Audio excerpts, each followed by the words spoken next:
இந்த செய்தியின் தலைப்பு கிருபை வரமோ.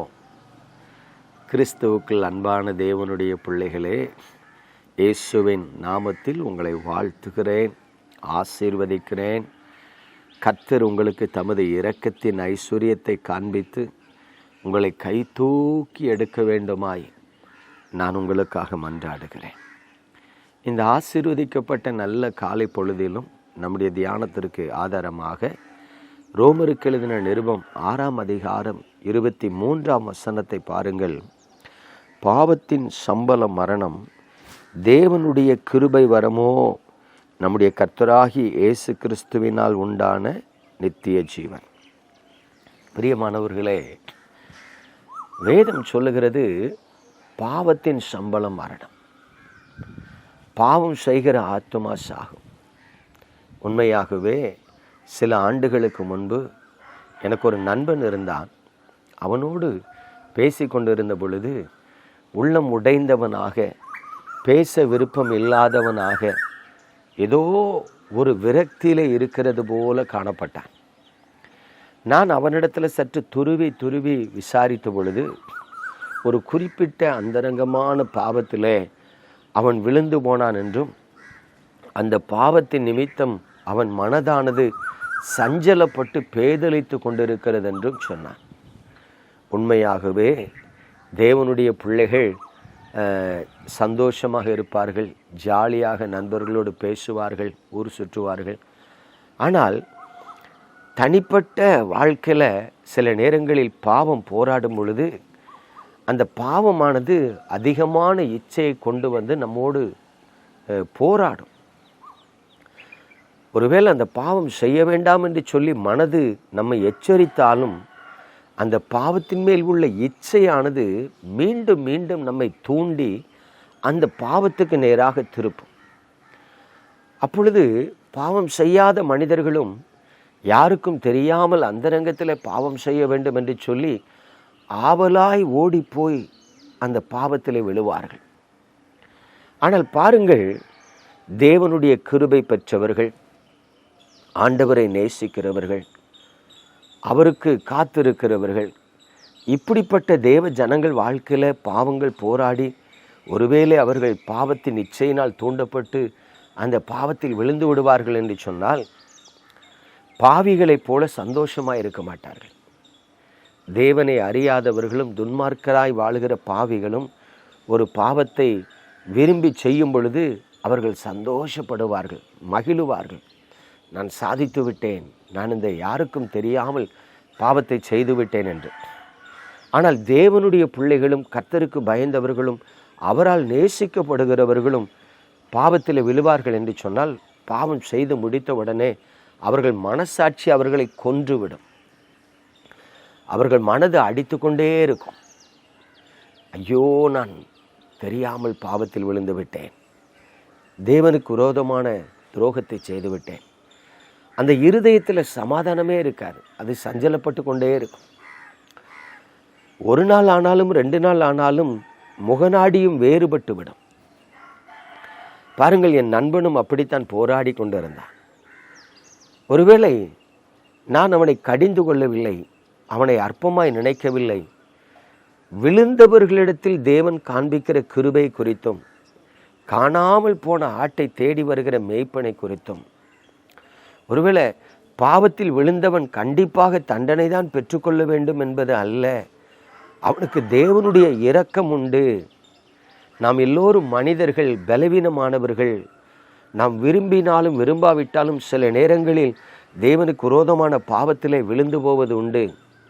அப்படி நாம் பாவத்தில் விழும்பொழுது கர்த்தர் நமக்கு காண்பிக்கிற கிருபை என்ன என்பதை குறித்து ஒரு அரை மணி நேரம் அவனோடு பேசிக்கொண்டே இருந்த பொழுது சற்று ஆறுதல் அடைந்து, அப்படியா, என்னை மன்னிப்பாரா, ஏற்றுக்கொள்ளுவாரா என்றார்.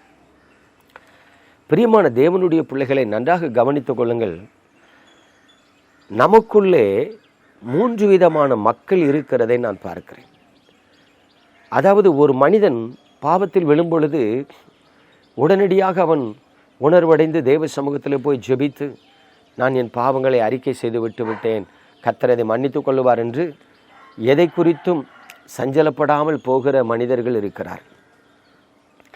சிலர் பாவத்தில் விழும் பொழுது, ஐயோ கர்த்தர் என்னை கைவிட்டு விடுவார், நான் அழிந்து போவேன், இனிமேல் கர்த்தர் என்னை நேசிக்க மாட்டார், நான் கர்த்தருக்கு பிரியமில்லாதவனாக மாறிவிட்டேன் என்று புலம்பிக் கொண்டே இருப்பார்கள்.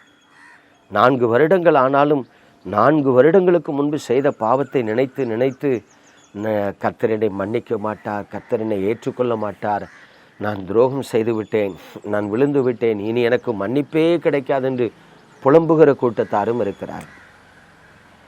இன்னும் ஒரு கூட்டத்தார் இருக்கிறார்கள், பாவத்தில் விழும்பொழுது உண்மையாகவே அழுவார்கள், சஞ்சலப்படுவார்கள், மனம் திரும்புவார்கள், தேவ சமூகத்தில் போய் அழுது புலம்புவார்கள். ஓரிரு நாள் கழித்து மீண்டும் பாவத்தை ஆண்டவர் மன்னித்து விட்டார் என்று எழும்பி மீண்டும் 10 நாட்களுக்கு பிறகு அதே பாவத்தில் திரும்பவும் விழுந்து சஞ்சலப்பட்டு அப்படி விழுந்து விழுந்து எழும்புகிறவர்களும் இருக்கிறார். எனக்கு அன்பானவர்களே, நீங்கள் எப்படிப்பட்டவர்களாக தேவனுக்கு விரோதமாய் பாவம் செய்கிறீர்கள் என்பது எனக்கு தெரியாது. ஆனால் நமது கரத்தில் கொடுக்கப்பட்ட அந்த வேதம் ஒரு சத்தியத்தை சொல்லுகிறது.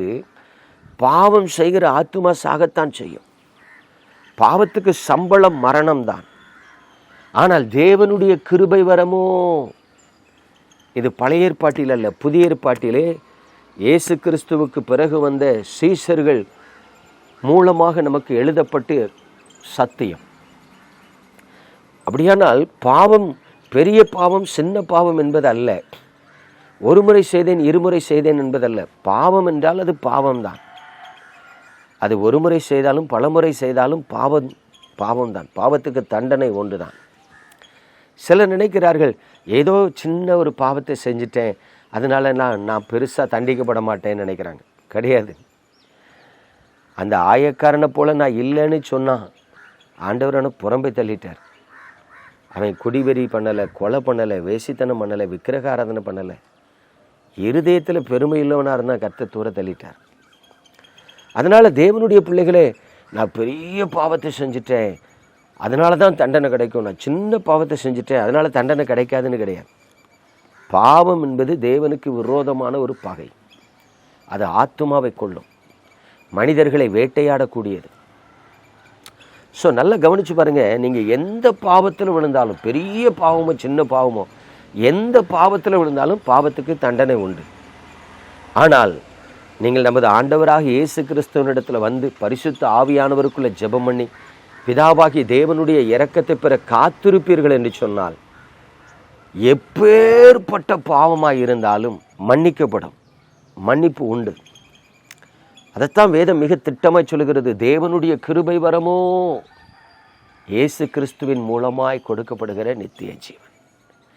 ஆகவே எனக்கு அன்பான தேவனுடைய பிள்ளைகளே, நீங்கள் பாவத்தின் வல்லமையை பார்த்து எனக்கு தண்டனை கிடைக்கும் கிடைக்காது என்று நீங்களாக தீர்மானம் பண்ணுவதை விட்டுவிட்டு தேவனிடத்திலிருந்து வந்து அவருடைய கிருபை வரத்துக்கு காத்திருப்பீர்கள் என்று சொன்னால் நிச்சயமாக மன்னிப்பு உண்டு.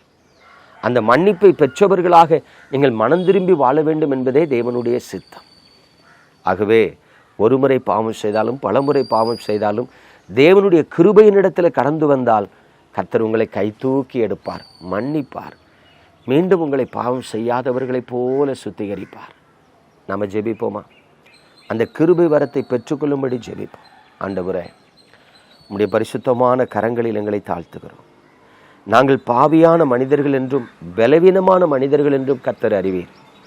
எங்கள் அக்கிரமங்களை மன்னிக்கும்படிக்காகத்தான் இயேசு சிலுவையிலே அடிக்கப்பட்டார்.